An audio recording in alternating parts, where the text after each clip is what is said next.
Welcome to the Stances and Footwork playlist. We are going to start where all Chinese martial arts start, Mabu. This is going to be a lot of repeat information if you have been through the standing and movement vocabulary playlist and got to Mabu. If you haven't been through that one, I do recommend you go through that first. That is going to be some basic foundational stuff that could precede this. It's not to say one is any better or worse, but if I had the choice in the way to study it, I would study that one first and then come back to this playlist.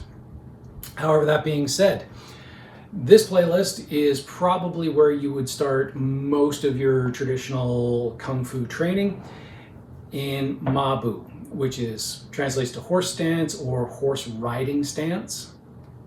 I like to start off focus on what could be defined as a medium frame, which basically means that nothing is too big, nothing's too small, I'm not too high, I'm not too low. Everything is sort of medium. It offers a moderate challenge, makes sure that we are challenging our form in such a way that we know if something isn't quite right.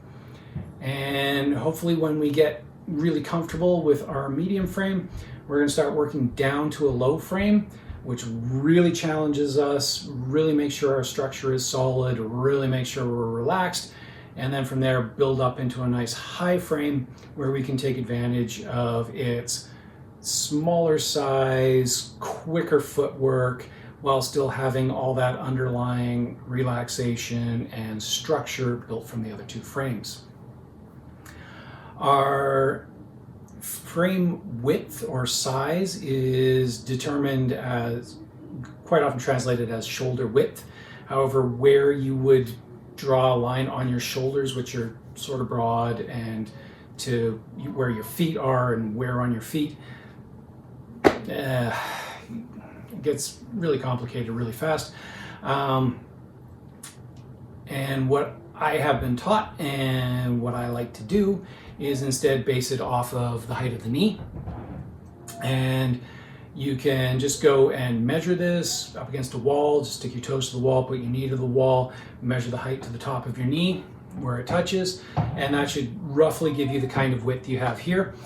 If that doesn't work for you, or if you're feeling flexible or enough, you can just go up on one toe, rotate 90 degrees, drop your knee down, and it should wind up on your instep. If it's on your instep, then you are the correct width.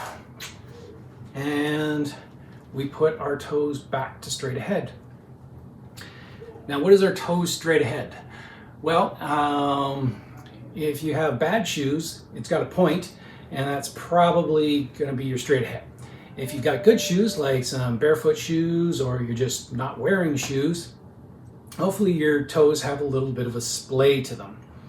And that makes our feet into kind of, let's go that-ish. Makes them into sort of funky triangles. And what would be straight ahead on that is a little bit trickier to define. However, there is very definitely a neurological distinction between our big toe and our other four toes. We should be able to freely raise and lower our big toe independent of our four other toes. And that is going to give us our dividing line on our foot. That line basically going in between the big toe and our four other toes straight back through the heel. That is going to be what we call straight ahead, straight. So basically our big toe is going to be slightly in from straight, and our other four toes are going to be slightly out from straight. That's how we're going to define it for ourselves. And the first challenge in Mabu, and what I like to get my students to do, is close their eyes. They're normally standing like this. Step out. Feel what is absolutely straight ahead. Open their eyes. Take a look down and find out how wrong they were. everybody's got some kind of an imbalance. Everything is slightly out. Nobody's ever got it perfect the first time that I've ever taught. It might be out there, but if you look down and you go, oh, hang on a second, actually, that foot was like that, and that felt straight to me. Not only was it further ahead, but it was also kind of turned out. Then you've got basically a habitual imbalance. And that's one of the first things that we want to correct. So each time we get into this stance, we are going to take extra special care to make sure that we are lining up our toes on a line and that our feet are absolutely dead straight ahead and dead parallel to each other. And taking the time to create a mental map of that is straight ahead. This is going to be especially important in our hips. Our hips are where our leg rotates, so we want to make sure that we are paying extra special attention to our hips so that we get the feeling of what is absolutely straight ahead. Now from here, what we want to do is we want to check all the way around, and you can just do a little wobble, a little wiggle, swirl your hips around sort of thing, and start paying attention to our feet. As much as we can, we want to feel where our weight is, basically how our weight is sitting on our feet. Again, this is something that once you start thinking about it, you're going to start realizing all the little imbalances that we have. Like you might just, sort of naturally hang out more on one leg than the other. Okay? You might naturally be a little bit of a laid back person and you just sort of hang out on the heel some more. You can almost feel your toes raising up a little bit. That's just where you balance. You just kick back, yeah. Right? You might be a little more crunched for time and everything's go, go, go, go, go, go, go. And we're a little bit more up on the balls of our feet and our toes. So just, what we want to do is recognize that, number one. Just like the alignment of our feet, okay, this is straight ahead. When it comes to our weight, we want to recognize where our weight is, and then we want to try and get it as much in the middle or evenly spread out around our feet as we can get it. Now, what is evenly spread out around our feet is not a perfect 360 circle or anything like that, and I'm going to use my little handy dandy foot model here. So this is a 5 foot Vibram 5 toes type thing. Definitely not sponsored. I wouldn't say no either, but what evenly weighted means, number one, is we want equal weight in the front as in the heel. So the first thing we probably want to do is just work out where we sit with our weight in regards to our toes versus our heels. So we can rock forward, rock back, rock forward, rock back. From the side, just rock forward till our heels start to lift, rock back till our toes start to lift, forwards and back and forwards and back. And just find the point where we've got equal amount of weight forward and back. All right, so that's just forward and back here.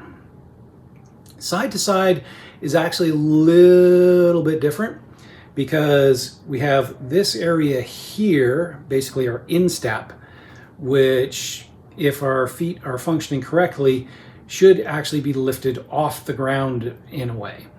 And most of our weight is actually going to be running along this outer edge here. I'm sorry, this is black on black. This has got to be terrible.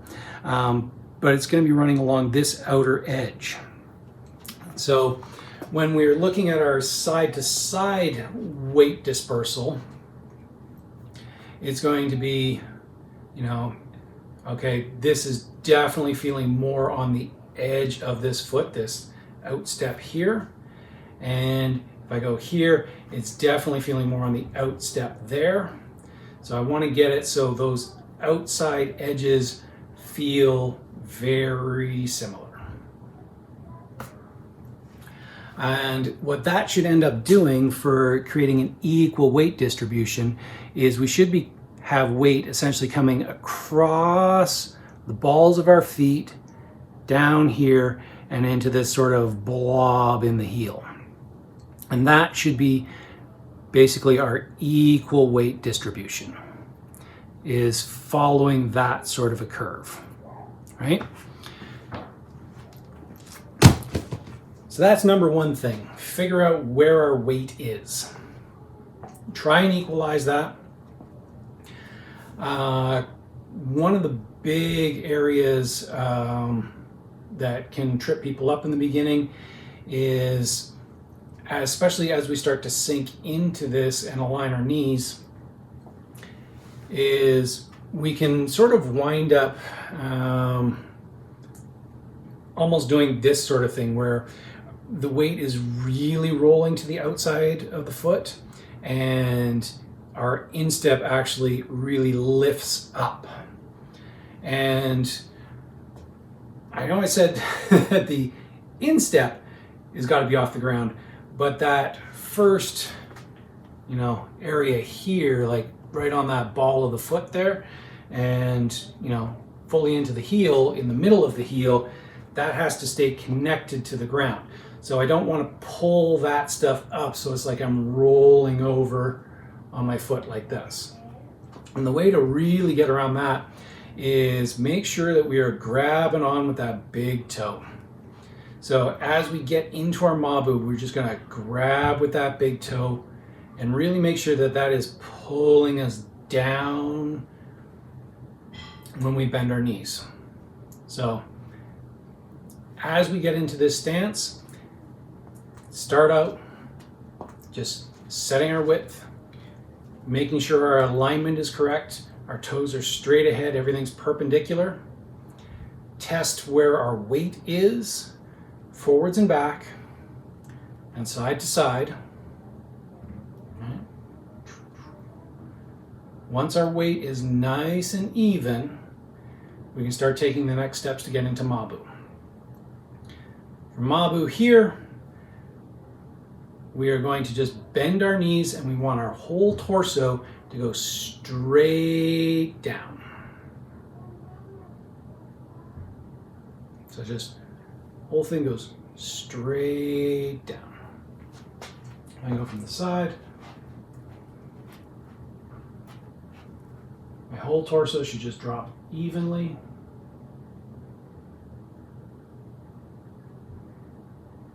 So I shouldn't pitch forward as I get into it. I shouldn't lean back as I try and get into it. I'm going to drop my whole frame straight down.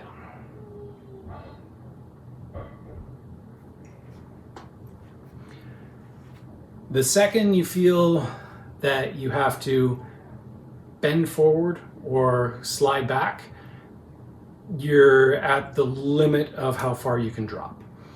And you really want to practice just doing that area like where you can maintain that straight up and down. And if you continually practice that, then over time you will gain the strength and the flexibility to get that lower and lower while maintaining that straight body alignment. Okay, now as we bend our knees to get down into our proper mabu, our horse riding stance, if at all we feel like our insteps lifting up and our feet rolling out like this, like we're going to roll our ankles, as we sit down into that stance, make sure we grab with our toes and pull ourselves down. Right? So just pull down. Almost get like really grippy with our toes, just pull down into that stance. And that should keep everything fairly locked in as we get down, almost like eagle talons or tiger claws or something. Just and feel And that pull coming from like toes to heel. So feel almost like our foot is going to go bending this way, or right? Feel that pull in through here, especially in that instep and that big toe. Feel that gripping as we pull down into the ground. Okay. From there, we can relax that pull and let it go. And as a basic breathing, grounding practice, all that sort of good stuff, we can breathe in, grip, and then breathe out. Let it go. Breathe in, grip, breathe out. Let it go. Breathe in, grip, breathe out, let it go. So just keep cycling that. Keep pulling yourself down into the earth deeper and deeper and deeper. And from there, next thing that I would really want people to focus on is kind of our bridge, I like to think of it as, i.e. the structure that makes our legs feel like it is a bridge, like big overarching hoop. And we really can get that by basically pressing our right leg into our left leg and our left leg into our right leg. So it's kind of like I'm trying to shift my weight one way while this leg is trying to shift it the other way. Again, the movement and standing and movement vocabulary playlist. Standing and movement vocabulary playlist is going to be your best source at this point anyways for this weight shift idea. And so that is going to be shifting the weight gently this way, shifting the weight gently this way, and really feeling how those two like opposing forces are going to create a structure down the side of our legs and across our hips. The whole thing just widens out. And again, breathing in, widen out. Breathe out, relax it. Breathing in, widen. Breathing out, relax. Breathing in, widen. Breathing out, relax. If you want, combine those two together. So we're going to grip and widen. Breathing in. Breathing out, relax. Breathing in, grip and widen. Breathing out, relax. Breathing in, grip and widen. Breathing out, relax.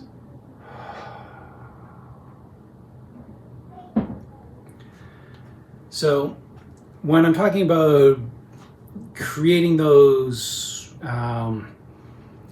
tensions like gripping and widening, creating those lines of force, and then I say relax, what I'm really looking for is you want to relax into those structures that you just created. So each time you grip, you're going to gain a certain amount of purchase into the ground. As you relax that, relax into that same purchase. So you should even feel even more grounded as you relax. And you grip, increase your grounding, and then you relax and still increase the grounding, going along that line.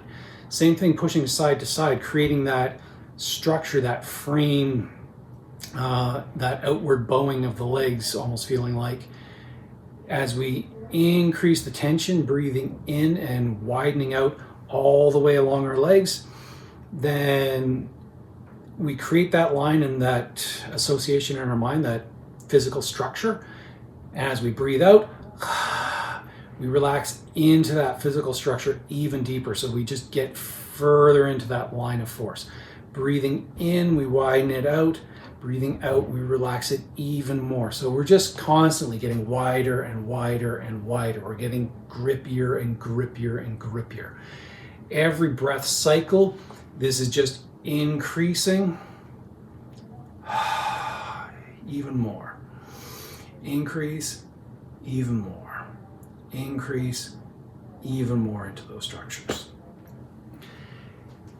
This is going to be a lot easier to do the gentler you are with it. So as we grip, we don't want to go and grip really hard. We want to just gently grip and then release. Gently grip and release. Gently grip and release. Almost feel more like a, cat sort of thing going. And as we do our creating that structure and that bridge going outwards there, then what we want to do is also do that very gently, like just lightly as we can, push one leg into the other. Right? The harder we make it on ourselves, the harder it's going to be to relax into that structure. So it's more like just enough force to light up the neurons in our brain going, oh yeah, there's that bridge structure, that thing that goes from foot up the leg, across the hips, down the other leg, into the other foot.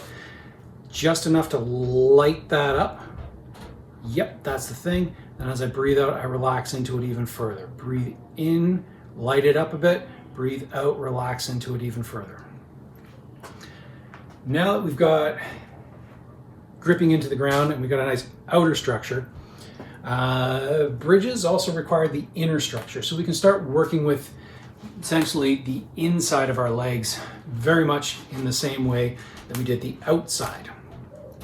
So combining that outward force here, but also a inward sort of collapsing or to the inside of our legs, up the inside here and across the pelvis. This works really nicely in conjunction with gripping our feet as well.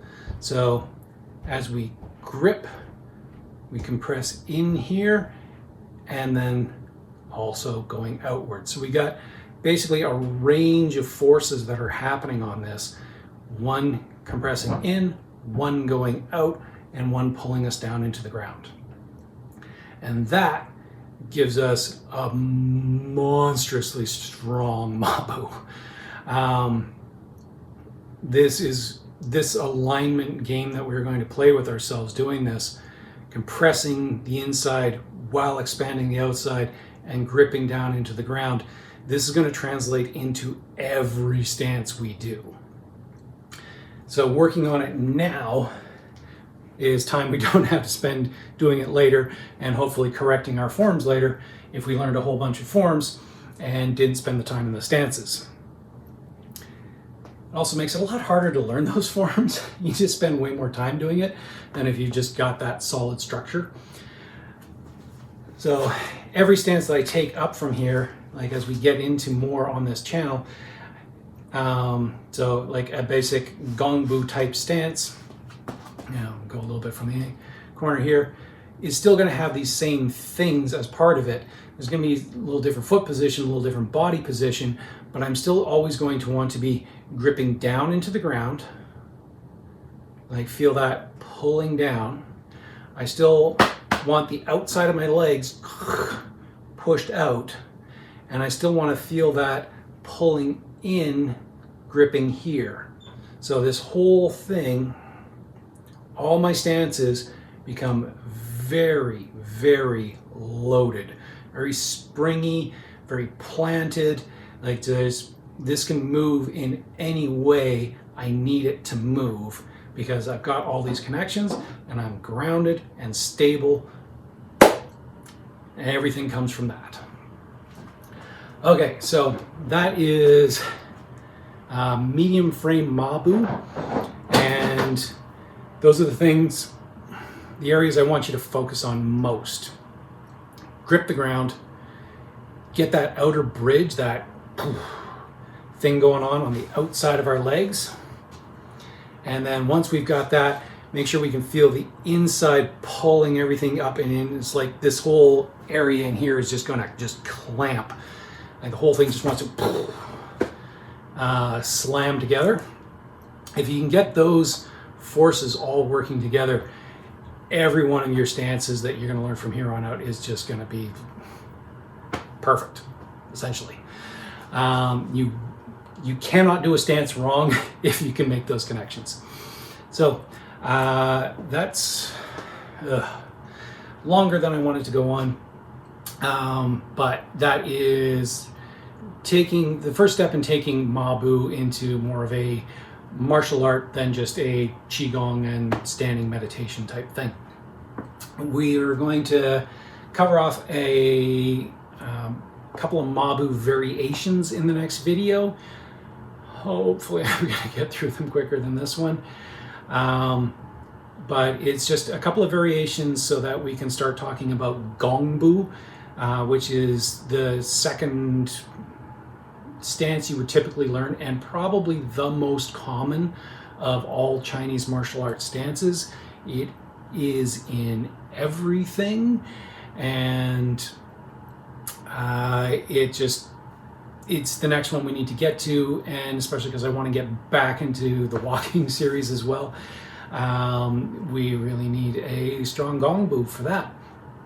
So thank you very much. We will do Mabu variations in the next one, and then hopefully get on to Gongbu shortly after that. And then the whole world of Chinese martial arts opens it up after that, honestly. Mabu, Gongbu, you're golden. Thanks again.